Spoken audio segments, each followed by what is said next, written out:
Hi, everyone. I just wanted to introduce myself. I'm Cecilia Dowd. I'm a reporter for News 12, and I am the new president of the Press Club of Long Island. This is going to be a great panel. I'm keeping this short, but I just encourage everybody, if you are not already a member of the Press Club of Long Island, to do so. But first, you have to join SPJ. That's sort of our umbrella organization. It's the Society of Professional Journalists. Once you join, you choose Press Club of Long Island as your chapter. So, Jamie, take it away. All right. Thanks, Cecilia. Hi, everybody. Welcome to the Press Club of Long Island High School Sports Reporter Roundtable. I'm Jamie Stuart. Tonight, we're going to dive into the exciting world of high school athletics, its coverage in the media, the challenges reporters face, future coverage, and the importance of shining a light on our phenomenal athletes. So let's get started with our panel. I am very excited to be joined by my three esteemed colleagues. First up, a man who needs no introduction, but I'll do it anyway. I checked the online dictionary, and next to Long Island high school sports was a picture of Gregg Sarra. Amazing. Gregg is Newsday's high school sports editor, and he's been on the beat since the mid-1980s. He's received countless honors during his career. In 2022, Gregg was the winner of the Award for Excellence in Coverage of Youth Sports given by Penn State's John Curley Center for Sports Journalism. Gregg also recently won a New York Emmy for his series of stories on Long Beach high school star wrestler Dunia Sibomana. He beat me, but obviously I have no grudges held because Gregg is still here on the panel. In addition, the Suffolk chapter of the National Football Foundation and College Hall of Fame named an award after Gregg, the Gregg Sarra Trophy, awarded to the top offensive and defensive high school football players on Long Island. I think that's enough, right, Gregg? Thanks for joining. That's enough. Yeah. Our next panelist is local newspaper town reporter Cailin Riley. Cailin is a writer and mother of three who lives on the east end of Long Island. Cailin was the sports editor of the Southampton Press for more than a decade and was named the New York Press Association's Sports Writer of the Year, not once, not twice, but 3 times. Pleasure having you, Cailin. Hi, happy to be here. And wrapping up our high school sports roundtable is a man I've seen at countless games and matches over the last couple of years, Anthony Lifrieri. Anthony is a sports reporter and editor for the North Shore News Group, which consists of the Smithtown News, Northport Observer, Huntington News, other papers. Anthony has covered sports on the North Shore since the summer of 2011. In his 2 decades managing the sports sections of the Smithtown News and the Observer, Anthony has devoted himself to outstanding sports coverage in his hometown and beyond. Anthony, thank you for joining us. Thanks for having me. All right, so let me start off with Gregg, because in a time where local stations are cutting sports, people can watch games and highlights whenever they want on their phones. I'm amazed that Newsday has managed to maintain such popularity covering high school sports. It's really, it always gets the most clicks. Did you have conversations with management on the importance of your coverage over the years? Yeah, we've really had a nice game plan over the last, I would say, 20 years, where we've committed to local coverage. We have special sections on the weekends, on Sundays. We're really dedicated to the grassroots local high school sports. And I love that our other panelists are the same way out east and in the middle of Long Island. You guys do a fantastic job. I love seeing other reporters out at the games. But Newsday has taken a tack that our readership is really enjoying seeing their kids' names in the paper. That's never changed from when I went to high school. Everybody would buy the paper to see if you made the paper in the highlights the next day. I think having a special section every Sunday, our football preview is 28 pages. It shows the depth of what we do, and we cover every high school. And you have 112 high schools playing football. So it's more than football. We have 37 sports throughout the year, and we cover every sport. One of the things that we've done in the past decade that's been very popular has been the top 100 lists and the top 25 lists for the smaller sports, recognizing as many athletes as we can at as many different schools that we can, and touching all areas of the island, spreading it from Rockville Center out to, to the East End. And I think when you look at that and you look at that game plan, it really works for us. We do a lot of specials, Mother's Day specials where they write to their mothers, Father's Day specials where they write to their fathers, because the mothers and fathers are responsible for who these student athletes are. So I do give Newsday a lot of credit, the fact that they've really dedicated so much space and time and effort and resources to local sports. Absolutely. It's funny, like you mentioned it. I mean, so many things have changed over the years, but people still love to see their name or picture in the paper, right? And you know better than anybody when you put somebody's picture on TV and you did a video and anywhere you went for your entire career, you know, you're a hero to that family, to that school, to those people. And you've always had that depth in your job and enthusiasm. And that's what that's all about. And even though I've gotten a lot older and I've been doing this forever, as long as you have that enthusiasm and you go out and you're fair and you give everybody an opportunity, people love what you do. We're going to get to why people sometimes don't love it, but I'll get to that in a minute. But now, We've been Cailin, there. in a way, you can argue, I think, that high school sports coverage is sort of the most pure form of journalism that's left, in the sense that, you know, the public's trust, let's be honest, in the media over the last few years has been eroding for various reasons, but that really hasn't permeated to the high school sports level, right? It's still such a pure form of journalism and storytelling. What are your thoughts on that? Well, they call it the joy department for a reason, obviously. And while I have technically been taken out of the joy department and I'm a news reporter now, I still always kind of find my way back to the sports section. You know, Gregg is right. Newsday does such an excellent job. Top 100 players, all those things. When you work for a community newspaper like the Express News Group, your role's a little different as a sports writer. And no one loves a feature story more than me. I love to write sports features. My editors sometimes don't love how long I make them. And so we always have to, you know, give a little warning about the word count. But I think that, you know, so like Gregg said, seeing the kids' names in the paper, that thrill never gets old. But really finding out the stories behind these athletes is really powerful too. And not just the individual athletes themselves, but, you know, one of the things I love to do is take sort of a big local, national issue and try to localize it. So I think it was 2 years ago now, I did a big piece for the anniversary of Title IX, the 50th anniversary.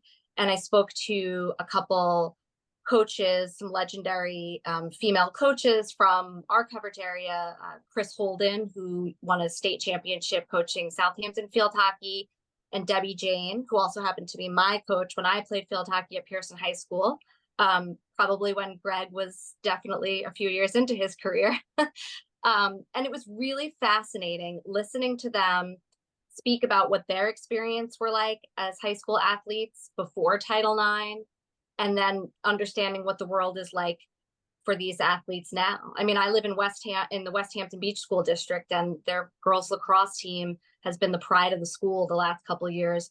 So it's been really cool. It really made me realize doing that story just how far women's sports have come. And obviously you see it nationally now with, you know, the WNBA and Caitlin Clark and the, you know, US women's national soccer team.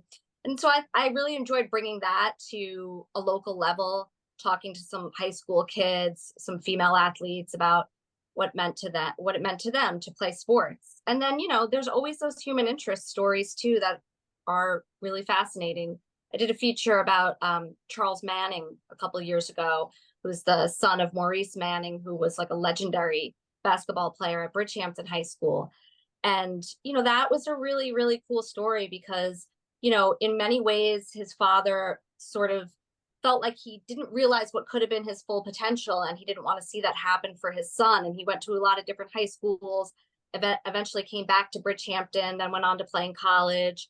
And it was really cool sitting in the living room of their home in Bridgehampton, chatting with them, you know, and really seeing like the dynamic between him and both of his parents. And, you know, those are the kind of stories that matter a lot to me. You know, you don't always have those superstar athletes or superstar teams when you cover, you know, sports in a small community like the East End. But when you can find those stories that really matter, they make a big impact in the community where everyone knows everyone. Absolutely. I remember doing a story years ago in Bridgehampton on the basketball court and how tiny it was. And I remember we could barely move. I was like, this is great. I'll show no backcourt violations in those games. Yeah, I'm hitting into the wall. It's perfect. Yeah. Anthony, I see you everywhere at tons of games, reporting, shooting on a typical week, just for, you know, people watching, a typical week, let's say, how many games, stories do you pump out? Oh, I would say on the average week, I would say in the 6 to 8 range. This week was a bit of a hectic week. I had about 10, maybe a little more than that. But aside from that, I'm also taking photos, doing video, editing stories, editing photos, laying out the sections in our newspapers. So that's just People think, oh, you just write sports. It's a lot more than that. It may have been that way 30 years ago, but not anymore. yeah, it's just the tip of the iceberg now. Right. That life too, Anthony. I can really. It's funny. One of our PCLI board members wanted to ask this question on behalf of a sports photographer. And so, Anthony, I'll ask you, how do you navigate, or Gregg or Cailin, how do you navigate the sidelines at a game? Each host school can handle things differently. What are some good practices and etiquette to use? Acquiring credentials, letting them know, hey, the strange person's coming to the game and we want some access. Cailin, you should go with that Right. first because you don't have that issue out at the East End. Everybody knows who you are when you're doing everything in a little community, right? Isn't That's it true. Yeah. like everybody knows who you are, so you can't hide? First of all, you just got to be real friendly with those guys with the Section 11 jackets. That's your first order of business. That's Gregg's specialty. Yeah. Oh yeah, Anthony, you got it too. You and Cailin, you guys are amazing in what you do with local papers. Sometimes that's the hardest job of all. It is tough. It's also tough, like when we have to take photos. We've been lucky at the press the last couple of years. We've had some really amazing photographers like Ron Esposito and Marianne Barnett, Lori Hawkins. They're professional photographers who like to shoot action sports, and they do an amazing job. So they've really been, I'm not the sports editor anymore, Drew Budd is, but he's done a really great job working with them and getting them to go to a lot of games. And they got the bougie camera equipment that I never had.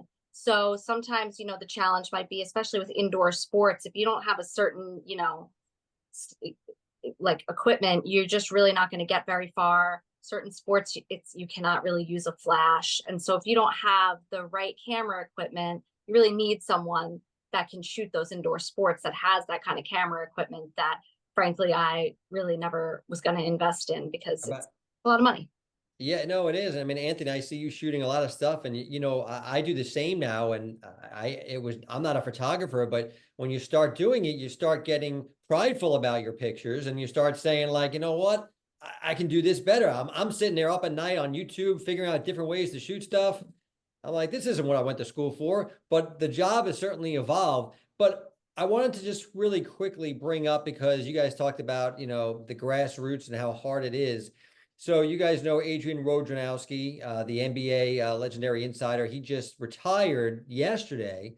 And I saw this quote from him, and I wanted to say it real quick.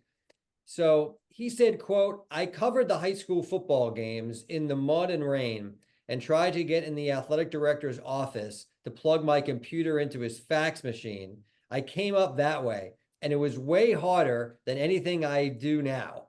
That was way harder to sit there and keep your stats on the sideline, and it's raining, trying to get your numbers to add up on the running and passing plays and write a story. That's harder than anything I do now." So would you guys agree? 100%. I retweeted that on X because I read that and I said, well, he couldn't be more spot on.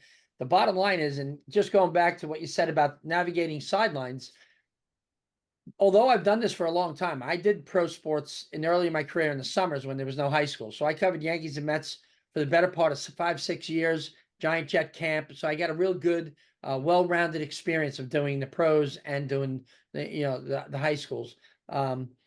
What I will tell you is, even though we've been around for a long time and I've done this for my entire career, it doesn't matter because the personnel on the sidelines changes. The security changes. So where 5 or 6 guys, you walk in, you go, "Hey, I'm Gregg Sarra," and they go, "Hey, Gregg, how you doing?" You go, "Sit down."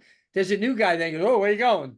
And you get that all the time. So you really just need to go through the protocols of checking in, getting a credential, and just doing the right thing. Otherwise, you end up in a situation where the new guy on the block, he's going to show the boss he's taking care of things, isn't giving you an opportunity to go sit in your seat. And you just cover the game. Am I right? You guys have run into that, right? Well, I had a funny moment one time. I was up at the Times, I think it was the Times Union Center in Albany for the New York State Wrestling Championships. And I was probably about, I don't know, 7 or 8 months pregnant. I was very visibly pregnant.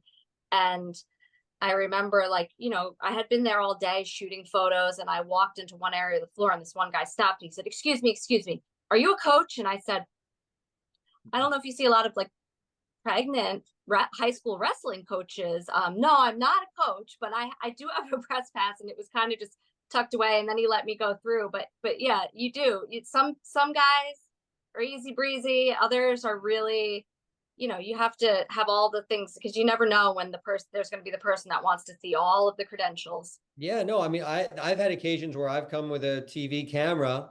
I didn't have a credential. I thought it was set up for me. It wasn't. I'll blame my producer. And I'm thinking, yeah, this is my credential, my cameraman. But some guys are like, no, it ain't. Yeah. I avoid that. I wear my credential everywhere. I don't care if my ego is bruised because somebody doesn't know who I am. They're doing their job, and I understand that. And I want to avoid any kind of, you know, confrontation or situation. It is my responsibility to show people who I am, Yeah. especially Exactly. in today's day and age. And they're doing their job. And that's what I tell my entire staff. I have 12 people on staff, and I tell them, just make sure everybody knows who you are and why you're there, and you'll never have a problem. High school sports coverage, if we talked about, it's far more than just the game. The stories behind the athletes are probably what we love to write about the most. I think feature stories, they're my favorite type of stories. This is open for anybody. Anthony, maybe you can start. What's so powerful about a sports feature? Well, it gives you a chance to cover an aspect of a game that's not obvious, or maybe you want it to breathe, or maybe it's just a different storyline, or just aspect of sports in general. I've had the opportunity to write quite a few sports features over the years. In fact, I just last year placed second for a sports feature story. I got to write about the 50th anniversary of the designated hitter in baseball. And through very, very lucky circumstances, got an interview with Ron Bloomberg, and he took me through the whole first day as being the DH. And that was like really cool. Very cool. You guys have any favorites that you've written over the years, Gregg or Cailin? Go ahead, Gregg. I'm gonna take an East End story. I have tons. I could talk forever about them, but one of the best stories and why we do features is when you go cover a game and you're watching the actual game. Let's take a baseball game, and you're keeping score, and we know it's all about the outs and the pitching and the catching and the hitting, and that's the basic game story. But if you can find out some information about a couple of the players inside the game and their backstory, you know, who is that person? And then you bring that to life, and you get their trust, and you go write a story about whatever their circumstances are. And it could be anything. But I did a story in the East End in Mattatuck years ago.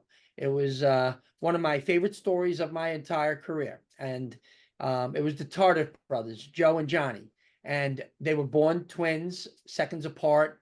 One was born with no issues, and one was born as a quadriplegic, and a lot of issues. It was about their bond growing up together, and how the older brother, or how Joseph took care of his brother throughout their lives. His priority in life was to take care of his brother. It didn't matter that he was a great baseball player or soccer player or anything else. It was that his life was about his family and his brother. It was a family story. And I met the Tata family. We had a clam bake out at the house. They were phenomenal people. These are people who took care of a child that had a lot of issues. And Johnny was spectacular. What a happy kid, because he had so much love from his family.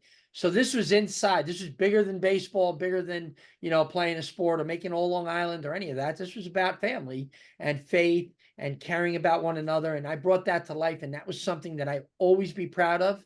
And you said before about Dunia Sibomana, a kid who was attacked in the Congo, who was left for dead, almost killed by chimpanzees. It's a phenomenal story of survival, perseverance, courage. All the little kids in the jungle with him were killed by the chimpanzees. If anybody has an opportunity to go back and look up Dunia Sibomana, and now it's Dunia Sibomana Rodriguez. He was adopted by the Rodriguez family in Long Beach. He went on to win a state wrestling championship.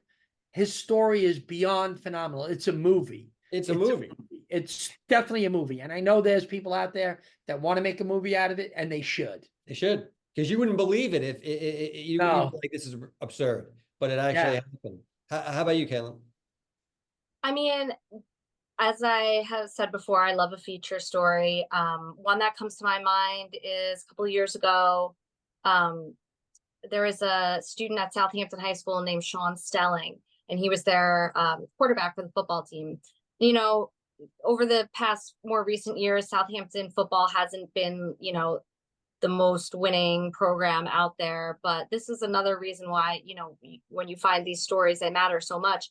He was, you know, he had plans to play football in college, and he was getting ready to go to a showcase. And a couple days before he went, his parents were involved in a plane crash out in California, and his mother survived and his father did not.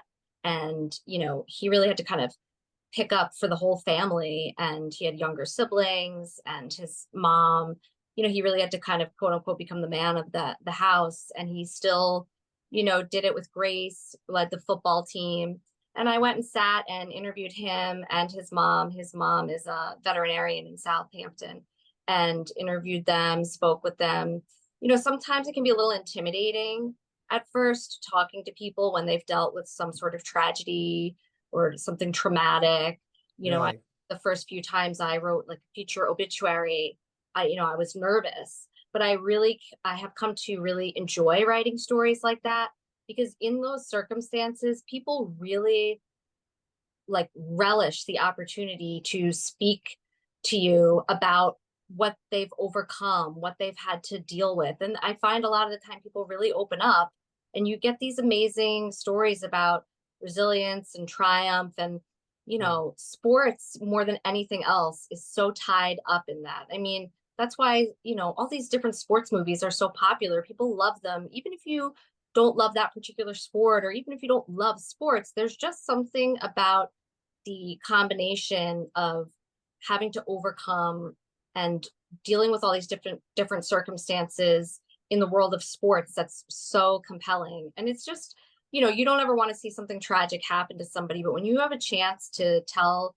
a story like that, it's really a gift. And I always consider it a real honor. Like when I write a story like that and people express that they like it, I always say thank you to them for opening up to me, because you're really trusting someone that they're going to tell your story the right way. Because, you know, a lot of the times people ask, I'm sure you guys all get this question when you write a feature, oh, can I read it before it gets published? And you have to really like gently explain to people that that's not a thing that you can do. But I understand the urge to ask that question, especially with the story. It's their life, you know, and they want to make sure you get it right. And so I always really consider myself privileged to tell those kind of stories, and I really enjoy doing it. Absolutely. And it's you know, it's tough sometimes when you do those serious stories, as we all know, you know, to get that person, the subject, to trust you, to open up. And I'm sure we all have different techniques and how to do it. First, just a reminder to everyone tuning in after our discussion, we can open up to any questions you guys have for our panelists, so you can, I think you can send them in the chat if you have any questions. Speaking of features, Gregg, you have written stories which can sometimes rile some people up. Is that somewhat fair? Yeah, it's fair. You know, So, part of the job is telling everybody the story, you know, whether sometimes it's not the positive story, you know? right. So how have you balanced basically being the, you know, face of Long Island high school sports coverage, but sometimes writing articles which could ruffle some feathers of people that you may run into later that week at the game? Yeah, I think throughout my career, and I'm sure that Cailin and Anthony, they probably feel the same way. If you build the trust and you have credibility, it's easy to write any story. You're just looking for the details and the facts, and you want people to give you the details and the truth and the facts. And sometimes people are afraid, in high schools especially, they're gag ordered. They're told not to talk, you know, by higher ups, by administration, or whatever it is. Sometimes that's not good, because it's better to just tell people the truth so all the rumor mill stops. And with the cesspool that is social media, there's a lot of things out there that's not true. So my job is to get to the truth. And I think people know that I'm not going to write something that I'm not 100% sure that it's true. So my credibility is good. And I'm never out there trying to write that negative story. And there are some people that have that reputation. They're trying to make a career out of one story where they're going to destroy somebody's reputation, or they're not getting all the facts, or they're not getting two people corroborating what the truth is. You know, the due diligence in what we do is to make sure we get it right. And if we don't get it right, that's on us. And that's our responsibility as a journalist. And I've taken that very seriously my entire career, because I wouldn't want to be the one that writes the wrong thing. So I'm pretty thorough in my reporting, and I will double check things, and I will check back with people I've interviewed, and I will give them back their quote and say, here's what I have, just to make sure that that's what they said. I don't want people coming back to me saying, I never said that. You know, and you can take a micro cassette recorder and you can do all those things, but they're still going to have a problem with it. I've tried to be fair and honest with people, and I'm upfront. I tell them why I'm there. I don't ever go in and blindside somebody with a story with, hey, what's up, pal? What's happening with this and that? And then ask them questions about something and never tell them I was using that for a story that they might not be happy about. You have to be especially important with kids too. I mean, we are talking about high school sports, right? And so these aren't professional athletes who are getting paid. These are kids. And so, you know, we like to interview kids after games, right? It's great. I mean, as you guys all know, they will say some things sometimes that are really funny. They a lot of the time it's beautiful to listen to them, because they don't give you those like canned quotes that professional athletes will. But you look, I have 3 kids of my own. So I'm like momming people up at all times. And I mom these kids up sometimes because I feel like they are children. They are still in high school. They say something that sounds a little spicy and maybe it's fun, but that they're going to regret later, or their parents are going to have an issue with, or their coach is going to be disappointed in them for saying. I'm not like, oh yes, I got this great quote. I'm like, this is a kid. Like, you need to take care of these kids. So, you know, maybe one day I'll publish a book of things, anonymous quotes from teen athletes that I couldn't print, and maybe it could be a collaboration, guys. It could be a bestseller. It'd be outrageous. Anthony, how do you gain the trust of someone you're trying to do a important story on? Well, I think to Gregg's point, just saying your intentions and looking to get to the truth, I think those are key. And it's a little easier for me because I've just been around for so long in the community. People see me and they know me, and they know that my intentions are good, that I'm not the body out of of the work. hatchet job. Right. Right. No, I think that's a great point. I mean, you develop a reputation, and people say, we trust you. We've seen your work. Okay. It doesn't mean they're going to agree with everything that you write, but as long as you're fair and you're honest with them, then it is what it is. I mean, I've had stories that I thought were good, and I've had people say, I didn't like this, and I respectfully disagreed, and that was it. We move on. Hey, Anthony, I wanted to ask you about the future of high school sports coverage. 10 years from now, will high school kids, I think I know the answer, will high school kids still love to see their faces in the paper? There will be a paper. 10 years from now, 100 years from now, 1,000 years from now, it doesn't make a difference. They're always going to want to see their faces in the paper. They're always going to want to hold up that issue of the Smithtown News or the Observer or Newsday and say, oh, wow, my name is in the paper, or wow, my picture's in the paper, scoring this goal, hitting this basket. It's just a fact of how it is. Yeah. Cailin, how do you see the future of local high school sports coverage, shaking out? I mean, will it always be sort of, that go-to with families? Because families aren't going away, so that's a good thing. Well, families aren't going away, and families want their kids to play sports more than ever. But I think what the future holds, the big question for me is what the landscape of where kids choose to play sports kind of continues to evolve into. So you have youth sports, a for-profit business, and then you have high school teams, right? So we've all sort of seen the decline of the 3-sport athlete. We've seen kids who, you know, if they're a star at a certain sport, whether it's girls lacrosse or boys soccer, whatever, boys basketball, maybe they're leaving their community to go, you know, there's a girl in Sag Harbor, Coco Lomerler, who plays at Long Island Lutheran now. You know, there's some kids that will play on like high level academy soccer teams, and then they're not playing for their high school team anymore. You know, you have kids that just really choose a sport and they're playing that sport year round. So to me, that's going to be really interesting to see where that goes. You know, I think of high school sports, the thing that's special about it is you're representing your community, right? So this is the kind of feeling that athletes get when they're in the Olympics. They're representing their country. There's always going to be something really special and different about that.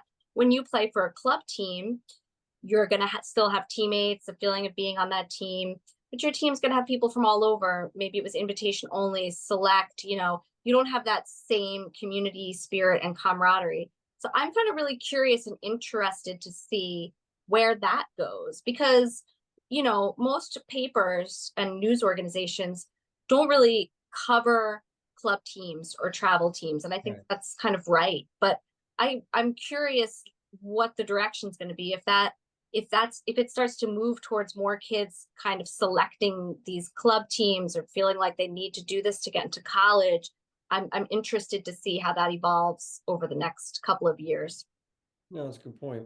You know, young journalists who are going to watch this, students or graduates, if they want to break into sports journalism, what should they do? What's the advice, Anthony? Make sure you love it.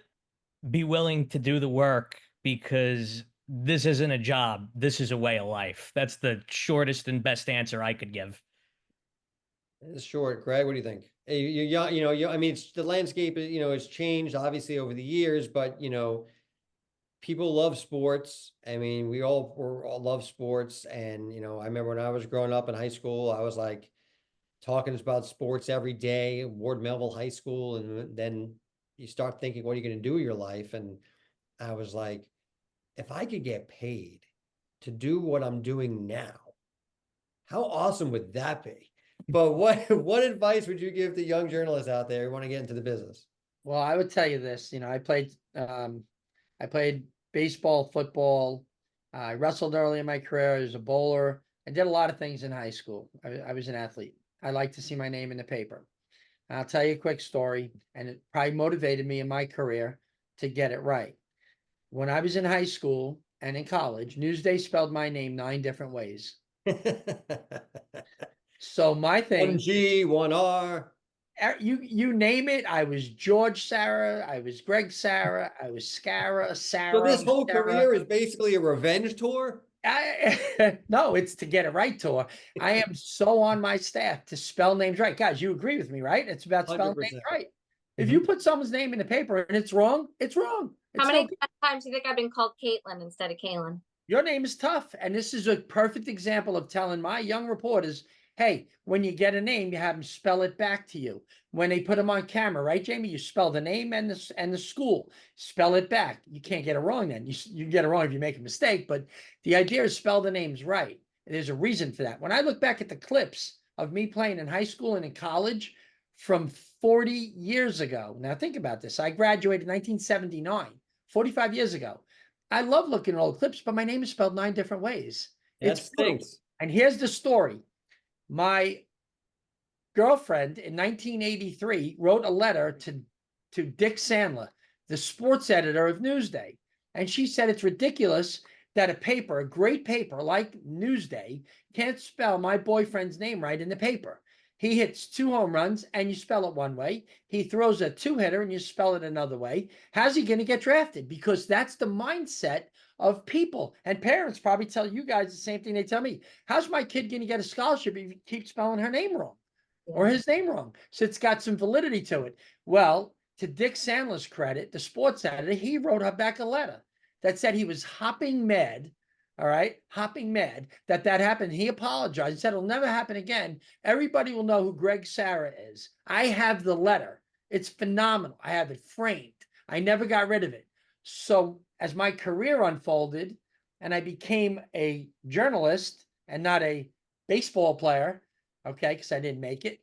I ended up being a sports reporter, part-time guy for a long time. It took me 8 years to learn the business, to get good at it, to learn to read all the time, write all the time, and just get better at what I do. But my thing was always spell the names right. And here we are in 2024.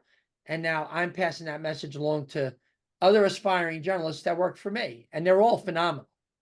I think, I think that's such a great point, and it seems so small and like, Basic. Yeah, basic. but I cannot tell you. I mean, first off, there's so many times I've interviewed someone and then you go through the practice, say and spell your first and last name on camera. And every once in a while, I mean, back in the day, like the guy's name was Chris or something. And I was like, I didn't ask. And it's like with a K or it's 2 S's. And I'm like, that's so on me. And if I had people who would email me for an internship, and maybe this is just a me thing, but they'd spell my name wrong in the email. And immediately I'm like, they ain't getting the internship. Couldn't look up my name. So, but to your point, I think it's basic, but it's fundamental. And let me give you the bottom line to the whole thing. You look at names that are tough. Anthony's last name's tough. I'd have to have him spell it for me once or twice. Cailin's first name is tough. I guarantee you people spell it with a T and with a K at different times, right? Mhm. So that's part of it. I will tell you a funny thing. My dad loves it. My dad's 85 years old. He reads Newsday. He's passionate about Newsday coverage. He loves when I have byline in the paper. He's always thought that way. The first no-hitter I threw in high school, I was my dad, George Sarra. And we had that. We have the printout of it. It's tremendous. And the letter writer to Dick Sandler, the sports writer back in 1983, my girlfriend is my wife of 36 years. I was hoping this story would end that way. It ended that way. We're together 42 years. So, she always laughs about that. Remember when I had to write the letter about that? I said, yeah, I do. That's great. That's great. For any of you guys who covered, athletes over the years, are there any athletes that you guys have covered that you still keep in touch with? Athletes that have gone on to, big things or in sports world, or perhaps even a different profession, but athletes you may have covered 10 years ago that you still talk to at all? Oh, absolutely. I actually just spoke to and interviewed for a story Mikey Brannigan from Northport, won the bronze medal at the Paralympic Games. I went to high school and ended up covering him as a professional, Rob Pinnell, and we still keep in touch all the time. And I try to stay invested and communicating with as many athletes as I can. I always tell them, the last time that I get to speak with them before they graduate, I always say, I hope we keep in touch. If there's ever anything I could do to help you out, please feel free to reach out. And every now and again, I'll drop lines on them. Hey, how you doing? Right. Stuff like that. Yeah. We don't get a lot of athletes that make it quote unquote big. Yeah. But there's always those athletes that stand out, several years ago. Well, I guess it was more than several years ago now, but there was Casey Gilbride from Pearson High School. She scored, the game-winning goal with like a minute left in overtime in the state championship to give the Pearson field hockey team their first ever state championship. She was a phenomenal athlete, went on to play at University of Richmond, and she's a teacher and coach of a high school field hockey team now.